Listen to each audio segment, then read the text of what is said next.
Olá, neste vídeo eu vou contar a história de uma pessoa que matou sua irmã e seu cunhado, apenas para esconder um segredo terrível.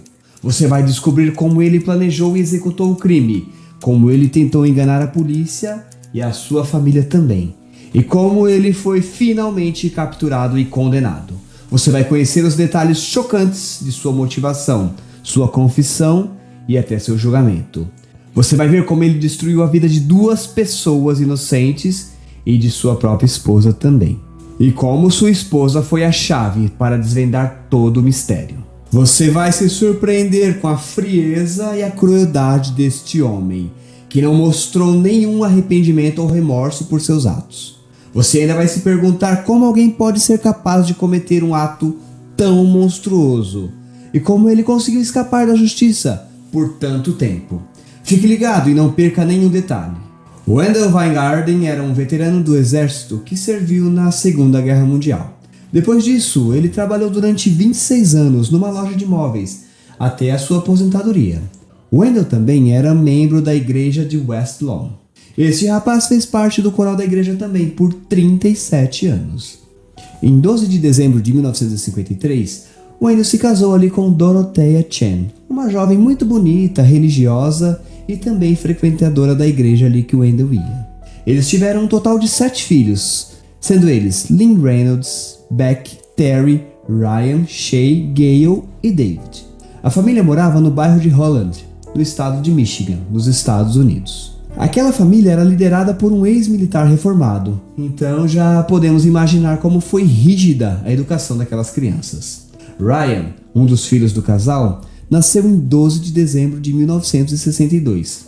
Já sua irmã Gale era 2 anos mais nova que Ryan, tendo nascido em 24 de abril de 1956. A família então levava uma vida tranquila e para todos que os conheciam, eles eram aquela típica família perfeita. Então ninguém estava preparado para a terrível reviravolta que o destino reservou para eles. Em meados dos anos 80, Gale conhece um rapaz chamado Rick Lee. O Rick era um rapaz muito bondoso, atencioso, típico bom partido. A Gale se apaixonou por Rick e, como era de se esperar, os dois se casaram e foram morar juntos. O Rick era 7 anos mais velho que a Gale, mas aquela diferença de idade nunca foi problema para o casal. A vida daquele jovem casal estava indo muito bem, eles tinham bons empregos, enfim, ambos fizeram algumas economias e logo conseguiram comprar a tão sonhada casa própria. Eles compraram uma linda casa em um bairro próximo a casa da família de Gale. Essa casa era bem grande, espaçosa, e isso despertou algumas ideias na cabeça ali do irmão de Gale, o tal do Ryan. A vida desse Ryan já era o oposto da vida da sua irmã e do seu cunhado. O jovem estava enfrentando algumas dificuldades, não tinha um emprego estável e, segundo algumas fontes, ele mal conseguia cobrir as despesas com o pouco que ganhava com a atividade ilícita de venda de drogas. Isso mesmo, sim, o irmão de Gale, filho daquele militar rígido, levava a vida como traficante de drogas. Esse Ryan aí estava namorando uma garota chamada Pamela Anne Maracini. Embora parecesse ser um relacionamento estável e com futuro, o Ryan traiu a Pamela com uma jovem chamada Crystal. Guarde bem esse nome, Crystal. A Crystal era uma antiga namorada de Ryan. Aquela traição demonstrava o tipo de pessoa que Ryan era. Em um certo dia de novembro, então, o Ryan teve uma grande discussão ali com alguns dos seus irmãos e seus pais, Dorothea e Wendell.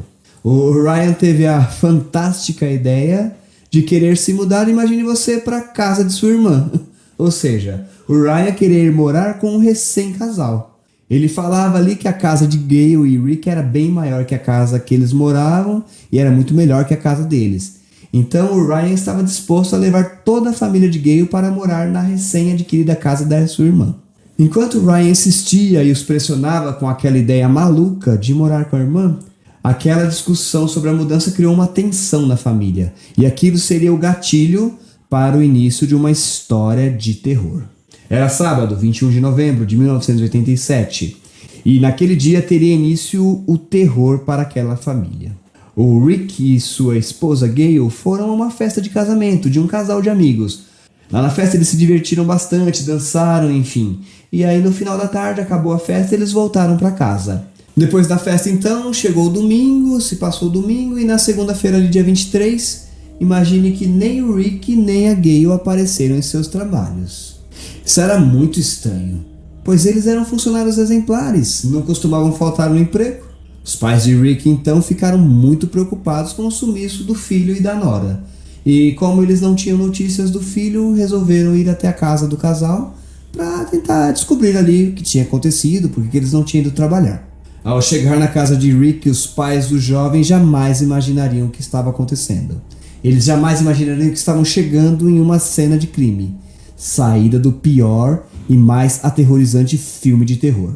Ao chegar na casa, o pai de Rick então encontra o corpo de seu filho dentro da sua caminhonete, apoiado no volante e na posição de motorista, com ferimentos fatais em sua cabeça. A mãe de Rick fica transtornada com aquela cena e quase perdeu a consciência diante de tamanho horror.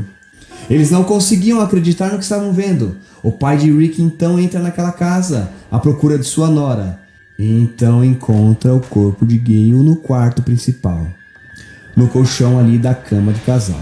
A cabeça de Gale estava coberta por um travesseiro completamente manchado de vermelho. Mesmo sem conseguir processar o que tinha acabado de ver, ele saiu correndo da casa, fazendo um esforço para respirar. Tentando então manter a calma, novamente ele caminhou até o carro e disse à sua esposa que havia encontrado o corpo de sua nora. E na sequência então decidiu ligar para a polícia. Quando os detetives chegam ao local do crime, eles descobrem que Gale e Rick eram um casal adorável. Era difícil pensar que eles tinham inimigos. Ninguém poderia compreender em que circunstâncias ocorreu aquele ataque brutal. Eles estavam casados há 1 ano e meio e sonhavam em passar o resto da vida juntos. Os policiais então começaram a registrar descobertas diferentes. O corpo de Rick estava dentro de sua caminhonete Chevrolet Blazer, estacionado na garagem da entrada da casa. A jovem Gale, que estava no quarto, recebeu 2 tiros fatais na cabeça. O caso do assassinato daquele casal chocou toda a comunidade. A mídia então noticiou os detalhes daquele trágico assassinato e todos estavam procurando por respostas. No funeral do casal, o padre iniciou a cerimônia descrevendo o que aconteceu como o trabalho do diabo. Apesar ali de todo o trabalho investigativo, a polícia não conseguiu reunir muitas pistas que os levassem até um responsável. Nem sequer conseguiram estabelecer as circunstâncias daquele crime.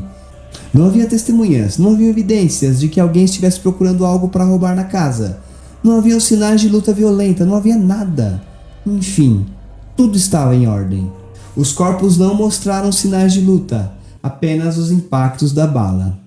O caso não foi além das investigações preliminares. Os policiais logo descartaram a hipótese de latrocínio, que é o roubo seguido de morte, já que nada foi levado da casa. Inclusive, tanto Gale como o Rick estavam com seus relógios e anéis, ou seja, se fosse um assalto, os bandidos, claro, teriam levado ali as joias e pertences pessoais dos dois. Mas afinal, o que havia acontecido ali? Quem havia assassinado os dois? O tempo se passou e essas perguntas ficaram sem respostas, até que um dia tudo foi esclarecido. Você se lembra do irmão de Gale, o Ryan, aquele maluco lá que queria morar com a irmã? Então, ele se casou com Pamela e os dois tiveram filhos. 18 anos se passaram e em 2005, infelizmente, o pai de Gale veio a falecer, sem saber a verdade sobre o assassinato de sua filha e genro. Em 2011, então, surge uma luz no fim do túnel. 24 anos após aquele trágico crime, a polícia do condado de Ottawa estava reabrindo casos antigos e tentando solucionar aqueles casos. Os experientes detetives Venus Ripper e David Blackway foram designados para a investigação daquele caso fatal contra o jovem casal.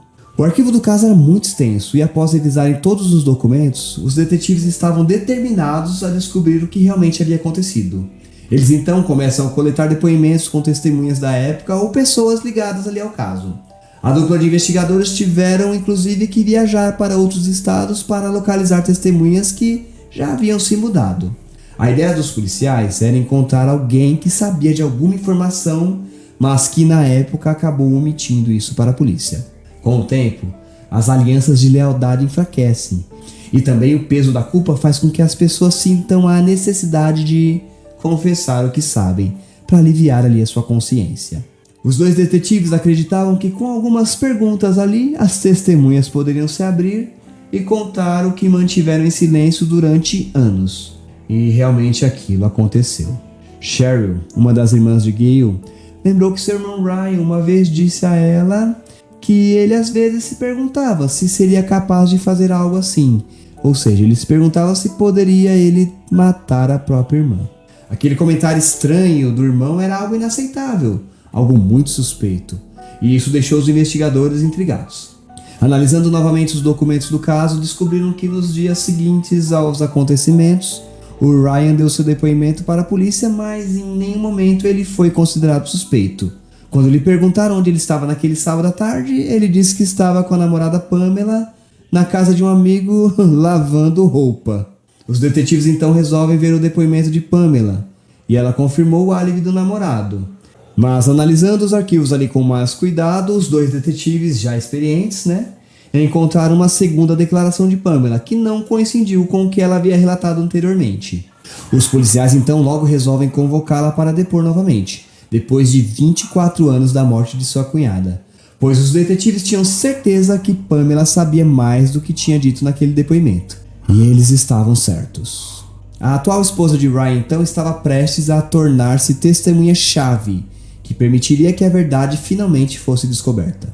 Imagine você que a Pamela inicialmente hesitou um pouco, mas então ela olhou para os detetives, baixou o olhar e depois a Pamela fixou o olhar dos detetives e finalmente se livrou daquele peso que ela vinha carregando há anos. Pamela disse que naquele dia Ryan, seu então namorado e atual marido, a havia levado embora para casa. Após deixar a Pamela em casa, o Ryan foi para a casa da sua irmã Gayle e do seu cunhado Rick, no sábado à noite, pois ele queria discutir mais sobre aquela ideia de ir morar na casa da irmã. A certa altura a discussão ficou bastante tensa, e Gayle e Rick então pediram ao Ryan para ir embora. Ele caminhou até o carro, mas voltou e disse a eles que estava tendo problemas com seu veículo. Ele inventou aquela história. Foi quando Rick então se ofereceu para dar uma carona para ele até sua casa. A Pamela então continuou seu relato para os policiais. Ela continuou dizendo que Gayle ficaria em casa enquanto Rick daria aquela carona para o Ryan. O que aconteceu a seguir foi realmente horrível. O Rick subiu em sua caminhonete e sentou-se ali no banco do motorista. O Ryan já deu a volta na caminhonete, entrou no banco do passageiro e se sentou. De repente, o Ryan saca sua arma e atira em Rick, sem dar chances para ele se defender. O rapaz morreu ali mesmo, no banco do motorista de sua caminhonete. Logo em seguida, aquele monstro, o Ryan, entrou na casa surpreendendo sua irmã que estava ali sobre a cama do quarto principal. E lá ele atirou nela por 3 vezes, relatou Pamela para a polícia. A Pamela então continuou seu relato para a polícia. Ela acrescentou que no dia seguinte, já no domingo, o Ryan levou a Pamela para a casa da irmã e do cunhado, que ele tinha acabado de assassinar um dia antes. A Pamela tinha um filho de 6 meses de outro relacionamento, e naquele domingo o Ryan a obrigou a entrar no carro e ir para aquela cena do crime. A Pamela disse que quando chegou ao lugar com o filho nos braços, primeiro ela viu Rick dentro de sua caminhonete e ficou em estado de choque. Ela ficou com muito medo após ver o corpo de Rick ali, sem vida. A Pamela então quis correr, mas o Ryan a segurou firme e não deixou que ela saísse correndo. Ele pegou ela pelo braço e levou ela para dentro da casa, e levou até onde Gayle estava. Ele retirou o travesseiro que estava por cima do corpo de Gayle e forçou a Pamela a olhar para a cunhada morta. A Pamela disse que ela não aguentava mais e saiu correndo, horrorizada. Pamela não conseguiu procurar ajuda de nenhum vizinho. Ela pensou até em ir à polícia, mas apenas correu até o carro de Ryan, abriu a porta e sentou-se no banco do passageiro. A mulher estava horrorizada com o que havia acabado de ver.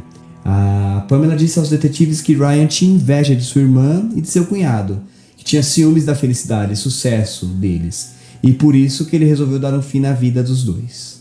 Mas essa não era toda a verdade. Pamela manteve esse segredo por todo este tempo porque tinha medo de Ryan e também queria manter sua família unida, e também porque ela amava muito o marido. Finalmente, mais de 20 anos depois, ela estava mais calma e aliviada. Para os detetives, esta confissão, junto com as de outras testemunhas, deram-lhes provas suficientes para irem atrás de Ryan. Naquele mesmo dia, eles o prenderam como principal suspeito dos crimes contra Rick e Gayle. Em fevereiro de 2013, a promotoria convocaria mais de 50 testemunhas para prestarem depoimentos perante o juiz Bradley Noel. Como já haviam passado muitos anos, os depoimentos foram um pouco confusos, pois as pessoas já não se lembravam mais dos detalhes do caso. Em fevereiro de 2013, então, começa o julgamento de Ryan, que estava preso pela suspeita de assassinato de sua irmã e cunhado. A promotoria convocaria mais de 50 testemunhas para prestarem depoimentos perante o juiz Bradley Noe. Como já haviam se passado muitos anos, os depoimentos foram um pouco confusos, pois as pessoas já não se lembravam de detalhes do caso, e aquilo foi utilizado pela defesa para tentar inocentar o Ryan. Você se lembra daquela antiga namorada de Ryan, a Crystal? Então, a Crystal também estava lá no julgamento, e ela deu seu depoimento com muita calma. Ela respondeu a todas as perguntas, fornecendo informações muito valiosas para desvendarem o caso. Ryan e Crystal eram uma espécie de confidentes um do outro, e durante o seu testemunho, a garota revelou a peça definitiva da verdadeira razão por trás do horror daquela tragédia. A mulher relatou que alguns dias após os acontecimentos, o Ryan disse a ela que ele tinha que lhe contar algo terrível, que ele não estava conseguindo dormir. O Ryan então levou a ex-namorada Crystal para um parque no norte da cidade, e entre lágrimas confessou que na adolescência, imagine vocês que o Ryan forçou sua irmã Gayle para ter relações íntimas com ele. Aquele maluco, Ryan, ainda confessou para a amiga que isso não aconteceu apenas uma vez não, foram várias vezes. Até aquele momento, esses crimes não estavam no radar de ninguém, e aquela confissão deixou o júri perplexo. Crystal continuou seu relato, dizendo que Ryan contou para ela que um dia eles estavam ali, a família estava passeando em um barco, e o Rick percebeu enquanto o cunhado olhava para a irmã com um olhar inadequado, como se estivesse desejando a irmã. Assim que Ryan viu que seu cunhado o havia flagrado olhando para sua própria irmã, ele ficou com muita vergonha e medo. E aquilo ali foi um dos motivos dele ter cometido aquele crime hediondo. Os promotores agradeceram muito aos depoimentos de Crystal e Pamela, uma vez que esses dois depoimentos ajudaram a elucidar todo o caso. Ryan havia cometido os crimes por ciúmes da própria irmã, e para evitar que a verdade sobre seu relacionamento com sua irmã fosse descoberto. Ryan, que no momento do julgamento já estava com 50 anos de idade, permaneceu na prisão sem direito à fiança. Os advogados de Ryan insistiram que seu cliente tinha um álibi para quando os eventos ocorreram. Eles disseram que Ryan estava lavando roupa na casa do amigo. Os promotores ainda disseram que o jovem casal poderia ter sido alvo de ataque de uma gangue de motoqueiros ligada a tráfico de drogas ou coisa do gênero. Outra hipótese que a defesa de Ryan levantou foi que o crime poderia ter sido cometido por algum agiota ali cobrando dívidas de Rick e Gayle. Uma terceira provável causa também era que os bandidos poderiam ter confundido Gayle e Rick com antigos proprietários da casa. Os criminalistas forenses do caso esclareceram que os ferimentos sofridos pelos cônjuges se tratavam de tiros vindos de uma única arma calibre 22. Ryan mostrou-se perdido em seu depoimento. Ele relatou ao júri que teria tido 3 encontros sexuais com sua irmã Gayle. A primeira quando ele tinha 12 anos e ela 9. A segunda quando ele tinha 13 ou 14 anos. E o último quando ele tinha 15 e sua irmã 12. O Ryan afirmou que não teria tirado a vida de sua própria irmã. E acrescentou ainda que aquelas relações aconteceram de comum acordo. Ele também disse que sua irmã não havia perdido a virgindade com ele. Os promotores então confrontaram Ryan, garantindo que não foi de comum acordo e que ele havia cometido abuso sim. A irmã dele tinha apenas 9 anos e não era capaz de consentir uma relação. Os membros do júri então deliberaram por cerca de 4 horas e no dia 28 de março de 2014 eles não hesitaram em considerá-lo culpado de 2 acusações de homicídio no primeiro grau por ter tirado a vida de Gayle e Rick. Os membros da família se sentiram satisfeitos com o veredito, porém Ryan ficou indignado e várias vezes ele gritou que era inocente. O juiz disse que ali em sua frente estava um criminoso brutal que a sangue frio executou suas vítimas sem se importar com o vínculo que as unia. O juiz ainda descreveu Ryan como um assassino calculista, manipulador e acabou impondo 2 penas de prisão perpétua sem possibilidade de liberdade condicional. O Ryan então apelou da sentença de 2 penas de prisão perpétua para o Tribunal de Apelações do Estado de Ottawa, mas sua apelação foi rejeitada e a sentença do tribunal foi ratificada. Insatisfeito com o resultado, o homem encaminhou sua petição à Suprema Corte do Estado e eles também rejeitaram sua solicitação. Ryan está detido desde 2013 e provavelmente morrerá na prisão. Seu pai, Wendell, deixou este mundo sem conhecer a terrível verdade sobre a morte de sua filha Gayle. Doroteia, a sua mãe comemorou seus 90 anos em 2 de junho de 2021 e alguns meses depois, em 8 de outubro do mesmo ano, ela morreu. Mas viveu o suficiente para descobrir toda a verdade. Este foi o caso de Ryan Weingarten, o irmão que matou a própria irmã. Muito obrigado por assistir esse vídeo, se inscreva no nosso canal, isso ajuda muito a eu continuar produzindo mais vídeos como este. E assista também a este vídeo que eu vou deixar aqui em cima. Ele conta a história de Angela Samota, uma pessoa que foi brutalmente assassinada e sua amiga Sheila ajudou a desvendar todos os segredos do caso. Até mais.